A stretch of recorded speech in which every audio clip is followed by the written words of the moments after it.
барлығының бағасы шарықтау шегіне жетіп көтеріліп кеткен кезеңде ол жетпейді. Сондықтан біз қазір барынша осы бағыттарда жұмыс жасап жатырмыз. Не жасап жатырсыздар?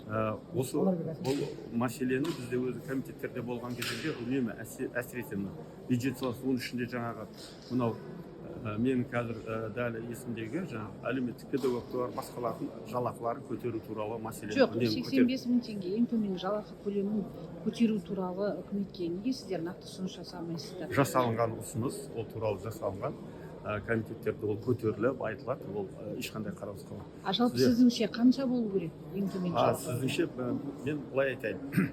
Біздің жалпыұлттық социал-демократиялық партия былтырдан бері осы мәселеге байланысты мынау шын мәніндегі базарлардағы нарықтың бағасы қаншалық күніге мониторинг жасап тұрады. Ай сайын соны қорытынды жасап, біз оны бақылауда ұстап отырмыз.